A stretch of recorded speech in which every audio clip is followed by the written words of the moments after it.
რატომ ვერ შეთანხმდნენ ადგილობრივი კანონმდებლები პრინციპულ საკითხზე რეგიონალური განვითარების ფონდის პროექტების შერჩევისა და მოწონების შესახებ? რას აპროტესტებენ დეპუტატები და რატომ ჩაიშალა რიგგარეშეს ხდომა? ბოსლევის ადმინისტრაციული ერთეულში ინფრასტრუქტურული სამუშაოები აქტიურ ფაზაშია ცენტრალურ გზასთან ერთად პროექტები სოფლის მხარდაჭერის პროგრამის ფარგლებშიც ხორციელდება. დღეს ფერისცვალობაა ქრისტეს ღვთაებრივი დიდებულება და თაბორის მთის სასწაული რა უნდა იცოდეს ქრისტიანმა დღესასწაულის შესახებ. ახალი სასწავლო წლის დაწყების თარიღი ცნობილი ხდება, როგორი გარემო დახვდებათ მოსწავლეებს და რაც ცვლილებები იგეგმება ეროვნულ სასწავლო გეგმაში.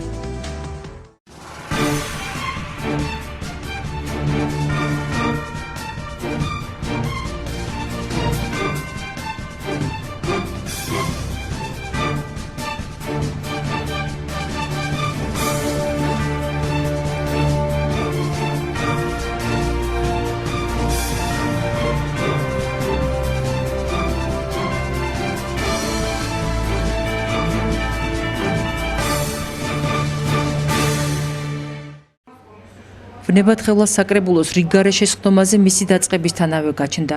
მუნიციპალიტეტში საქართველოს სახელმწიფო ბიუჯეტით გათვალისწინებული რეგიონებში განსახორციელებელი პროექტების ფონდიდან დასაფინანსებელი ადგილობრივი პროექტების შერჩევისა და მოწონების შესახებ საკითხის გარშემო დეპუტატთა ნაწილს გარკვეული შენიშვნები ჰქონდა. დაპირისპირება თანდათანობით პიკს უახლოვდებოდა. სანახშირის დეპუტატმა მის თემში ერთ-ერთი გზის შესახებ პროექტის გახანგრძლივების პროცესი გააპროტესტა და სხდომა ამ მიზეზით დატოვა.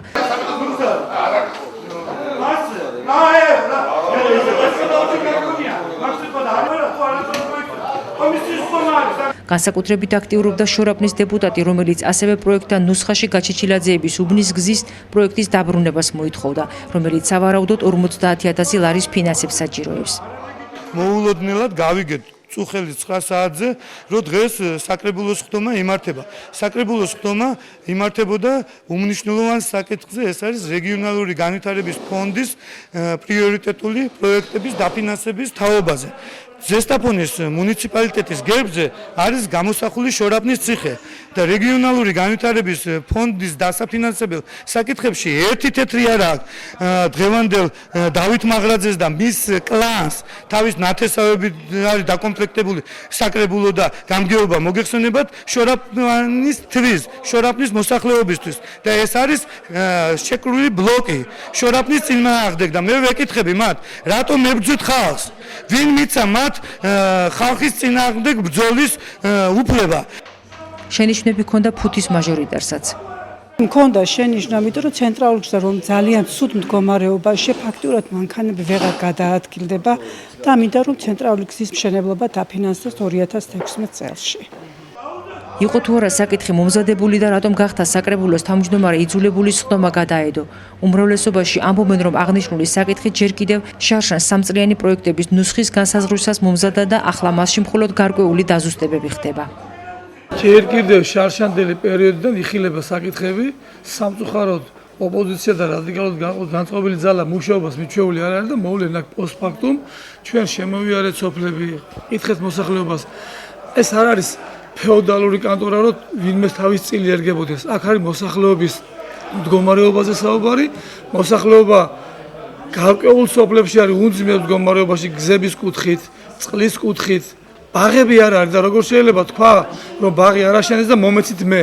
ეს არ არის სახელმწიფოებრივი მიდგომა, ამიტომ იმას, ვისაც ამის პრეტენზია და ამბიცია აქვს, უნდა კონდეს ნება და პასუხისმგებლობა მოვიდეს აქ და იმუშაოს. ოჩელეიშვილი იყო ჩვეულ ამპლუაში და რამოდენიმე სოფლის მაჟორიტარს არ მოეწონა. კონკრეტულად ვიტყვი, რამოდენიმეს არა, ეს იყო პატორი ნუგზარ ფერაძე, სანახშირის მაჟორიტარი დეპუტატი, არ მოეწონა ის, რომ პროექტი არის გარდამავალი და იცით თქვენ რას არის საკმაოდ მოშორებული სოფელი წიფლავაკე 450,000 ლარია გამოყოფილი, თუმცა გაისისთვის დაიხარჯება 200,000 ლარი და 2017 წელს გაგრძელდება პროექტი. ნუ ეს არ მოეწონა და ვითხოვს რომ აუცილებლად გაისად დამთავრდეს, თუმცა ეს შეუძლებელია. და რაც შეეხება არტემ გოჩალეიშვილს, ის სპეციალურად ცდილობდა რომ ჩაეშალა სხდომა, იმიტომ რომ ითხოვს გაჩეჩილაძის ქუჩის, შორაპაში მდებარე გაჩეჩილაძის ქუჩის თვის ბეტონის თანხის გამოყოფას 50000 ლარს, ჩვენ მას უთხარით, რომ ეს თანხა იქნება გამოყოფილი ადგილობრივი ბიუჯეტიდან, თუმცა ნამდვილად გაუგებარია მისი ჯიუტობა, რატო ითხოვს მაინდამაინც რეგიონული განვითარების ფონდიდან, რა მნიშვნელობა აქვს იმისთვის, ეს ამას ვერ ხსნის. ეს არის სრულ უბრალდება, იმიტომ რომ ეს საკითხები ჯერ კიდე შარშან, როცა რეგიონული განვითარების ფონდიდან მიღებული თანხებით ჩვენ 3 წლიანი გეგმა შევადგინეთ, ამ 3 წლიან გეგმაში იყო აბსოლუტურად გაწერილი თუ როგორ უნდა დახარჯულიყო ეს თანხები, ასე რომ ეს აბსოლუტური სიცრუე, უბრალოდ კორექტირება მოითხოვა. აღნიშნული საკითხის განხილვა ხვალ დილის 11 საათისთვის ჩაინიშნა. ბოსლევის ადმინისტრაციულ ერთეულში ცენტრალური გზის 1065 მეტრიან მონაკვეთზე აქტიურად მიმდინარეობს ბეტონის საფარის დაგებისარეაბილიტაციო სამუშაოები, რომელიც რეგიონალური განვითარების ფონდიდან გამოყოფილი ხარჯებით ფინანსდება. პროექტის ღირებულება 200.000 ლარს შეადგენს. ბოსლევში მიმდინარე ინფრასტრუქტურული პროექტი ადგილობრივი ხელისუფლების წარმომადგენლებმა მოინახულეს. გერონტი დევდარიანის თქმით, მიუხედავად მაღალი ტემპერატურისა, სამუშაოები აქ ხარვეზების გარეშე სრულდება. ეს ვიმყოფებით სოფელ ბოსლევში მიმდინარეობს ბეტონის ფერილის მოწყობა აღნიშნული მონაკვეთზე შარშან დავაგეთ ჩვენ სოფლის პროგრამებით 400 მეტროზე რთულად ასასვლელ ადგილებში ბეტონი და წელს გათვალისწინებული გვაქვს დარჩენილი ნაწილის ბეტონით დაფარვა.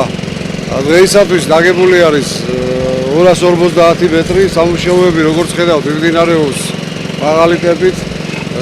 სამწუხაროდ მშენებლებს უწევთ ხშირად ამ მონაკვეთების მორწვა მაღალი ტემპერატურის გამო, მაგრამ როგორც ნახეთ, ხარისხიანად მიმდინარეობს აღნიშნული მონაკვეთის დაგების სამუშაოები და იმედი გვაქვს, რომ აღნიშნულ სამუშაოს დროულად ჩაგვაბარებენ. როგორც სამუშაოთა მწარმოებლები ამბობენ, გზის აღნიშნული მონაკვეთი რელიეფიდან გამომდინარე საკმაოდ რთული და მოუწესრიგებელი იყო, ამიტომ სერიოზული ღონისძიებების ჩატარება მოუხდათ. მათი განცხადებით, გზის კეთილმოწყობა 20 სექტემბრისთვის უნდა დასრულდეს. ეს არის ერთ-ერთი რთული მონაკვეთი, თვითონ რელიეფზე თქვენ შეატყობთ, სადაც გზა იყო აუვალი, სადაც მიუვალი გზა იყო და ადგილობრივი მეზღვაურებისა და რაიონის გადაწყვეტილებით ჩაისვა ეს გზა. გზის მთლიანი სიგანე ამ ეტაპისთვის იგება კილომეტრ 165 მეტრო ზუსტად, 4 მეტრო სიგანით, არმირებით, 6 მეტრო სისქით. სამუშაოების დაახლოებით დავამთავრებთ, დღეს არის რიცხვი 18 თუ არ ვცდები.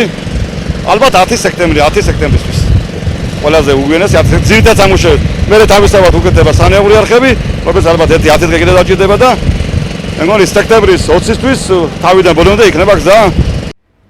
აღსანიშნავია, რომ ბოსლევის ცენტრალური გზის რეაბილიტაციის პროექტში შპს საპოვნელა პლუსთან ერთად აქტიურადაა ჩართული ადგილობრივი მოსახლეობაც. გზის მშენებლობასთან დაკავშირებით გარკვეული შეფასებები გააკეთეს თვითმმართველობის წარმომადგენლებმაც. თქვენი ეთერის საშუალებით მადლობა მისაღებთ და მადლობას მოუხდი ყველა იმას, ვინც თავიდან ბოლომდე ჩართული იყო ამ პროექტის მომზადებაში და ყველა დონეზე დაიცვა და ჩვენ და სასარგებლოდ გადაწყვიტა ამ პროექტის არსებობის ბედიღბალე. ეს დღეს ამ სოფელში ხდება მართლა ამ სოფლის ყოფნა არ ყოფნის საკითხი, რომ ძალიან დიდი იმიგრაცია გვაქვს და აი ამ პრობლემებით გადაწყდება ყველაფერი დანარჩენი.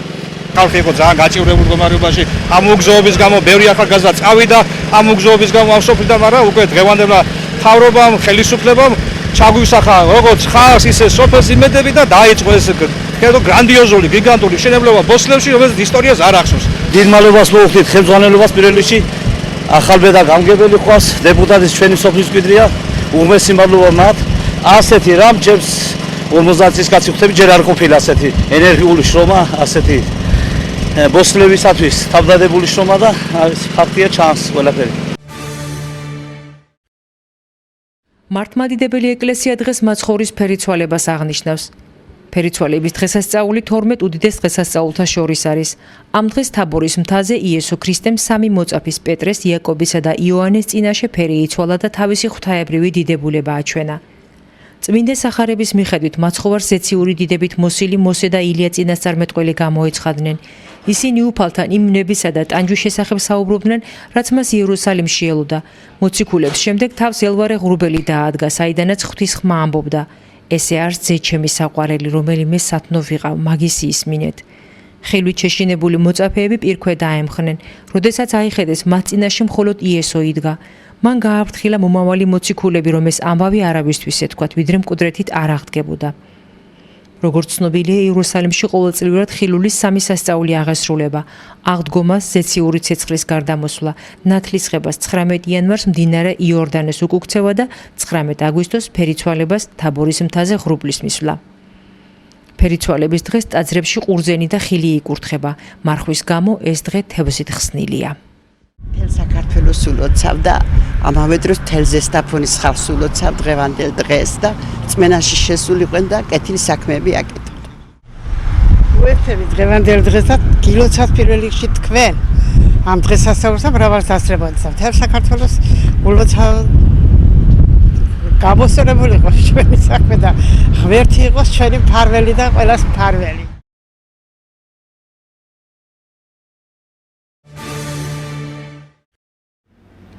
სწავლის დაწყების თარიღად 14 სექტემბერი გამოცხადდა. საქართველოს მასშტაბით ყველა საჯარო სკოლაში ახალ სასწავლო სეზონს სწორედ ამ დღიდან შეუდგებიან. განსხვავებით კერძო სკოლებისა, რომლებიც სწავლის დაწყების თარიღის არჩევანში დამოუკიდებლები არიან. თუმცა 2015-16 ეროვნული სასწავლო გეგმის ადმინისტრაციულ ნაწილში შესული ცვლილებებიდან გამომდინარე, რადგან მათთვის სასწავლო კვირეების მინიმალური ოდენობა 34 არის განსაზღვრული, სწავლის გვიან დაწყების შემთხვევაში სასწავლო წელს საკმაოდ გვიან დაასრულებენ. როგორი ინფრასტრუქტურით ახვდებიან მოსწავლეებს და რა გარემოს პირდებიან მოზარდებს. ამაზე კომენტარი რესურს ცენტრის ხელმძღვანელმა გააკეთა. მისი თქმით, ნაწილობრივი კაპიტალური რეაბილიტაციის პროცესში იმყოფება ქალაქის 2 საჯარო სკოლა. დანარჩენები კი საკუთარი ბიუჯეტით ახერხებენ მცირე სარემონტო სამუშაოების წარმოებას. განათლების სამინისტრომ ინფრასტრუქტურის დეპარტამენტმა გამოყო თანხები სამინისტრომ და 2 სკოლას, ნომერ მეორე საჯაროს და ნომერ მესამე საჯარო სკოლას უტარდება ეგრეთ წოდებული ნაწილობრივი რეაბილიტაცია. საკმაოდ სოლიდური თანხებია მასშტაბებული, სატენდერო ტენდერში გამარჯვებულმა კომპანიებმა წარმატებით იმუშავეს და მიდის სრულყოფილ რეჟიმში მუშაობა ჩვენ მუდმივი კონტროლის ქვეშ ვყავს. ჯერჯერობით ამ ეტაპზე გადაუწყვეტელი რჩება სოფელ არგვეთის გოგით აბუკაშვილის სახელობის საჯარო სკოლის ფუნქციონირების საკითხი. როგორც ცნობილია, სკოლა იმ 18 ობიექტ შორის არის, სადაც ძველის დემონტაჟი და ახლის მშენებლობა უნდა განხორციელდეს უახლოეს 2 წელიწადში.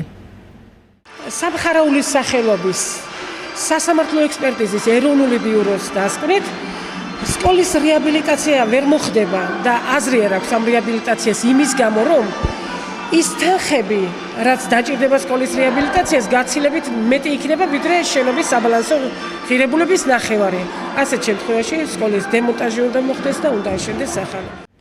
როგორც თორნიკე კახნიაშვილი ამბობს, ამ ეტაპზე მხოლოდ ტენდერია გამოცხადებული. დადებითი შედეგის შემთხვევაში სკოლის დემონტაჟი დაიწყება. სასწავლო პროცესი კი არგვეთელებისათვის სავარაუდოდ მე-6 საჯარო სკოლის მეორე ცვლაში გაგრძელდება. იმ პირობებში, თუ ტენდერში დაინტერესებული კომპანია ან ფირმა არ გამოიკვეთა, არგვეთის საჯარო სკოლაში სასწავლო წელი ჩვეულებისამებრ გაგრძელდება, რადგან ის შეფასებული არ არის როგორც ავარიული. რესურს ცენტრის ხელმძღვანელი ადგილობრივი თვითმმართველობისაგან სკოლების ინფრასტრუქტურაზე ზრუნვის პრეცედენტებს საუბრობს. ადგილობრივი თვითმმართველობა დაინტერესდა საჯარო სკოლების კუთხით, ანუ გააქტიურდა ეს საკითხი, რომ გარკვეული თანხები ბიუჯეტის შემოსრულებებში, როდესაც არის სიჭარბე, გარკვეული თანხები იხარჯებოდა ბაღების რეაბილიტაციაზე, სხვა ინფრასტრუქტურაზე და ეხლა უკვე გააქტიურდა საკითხი, რომ გარკვეული თანხები მიმართული იქნეს ზოგადად საქართველოს სკოლების მოწესრიგებისაგან. არის პრეცედენტი ქვედასაქარაში, სადაც აქტიურობს სკოლის დირექტორთან ადგილობრივი დეპუტატი, საკრებულოს დეპუტატი ბატონცებული შავგულიძე, ასევე გააქტიურდა ზედასაქარის სკოლა და მათ მოიძიეს სპონსორები და ადგილობრივი თვითმმართველობიდან გარკვეული სახსრები იქ წყლის სასმელი წყლის რეაბილიტაციაზე იყო საუბარი და წარმატებით გადაწყდა. ეს ასევე აქტიურობს და სულ მალე გადაწყდება შორაპნის საჯარო სკოლაშიც რაღაც ტექნიკის შეძენაზე საუბარი და სველი წერტილების რეაბილიტაციაზე და ეს არის პრეცედენტი. რაც შეეხება ეროვნულ სასწავლო გეგმას და მასში დაგეგმილ მოსალოდნელ ცვლილებებს, უფროსი კლასებისათვის ზესტაფონში ახლა მის მოლოდინში არიან. პირველი მე-6 კლასების ახალი სასწავლო რევიზირებული გეგმები კი უკვე ადგილზეა. დღის განმავლობაში კიდევ ერთი ინფორმაციის შესახებ გახდა ცნობილი. 1 და 2 სექტემბერი პირველ კლასელთა დამატებითი რეგისტრაციის ბოლო ვადად გამოცხადდა. მშობლებმა, რომლებმაც სხვადასხვა მიზეზის გამო შივლების დარეგისტრირება ჯერჯერობით ვერ მოახერხეს, საშუალება ეძლევათ აღნიშნული 2 დღე საამისოდ გამოიყენონ.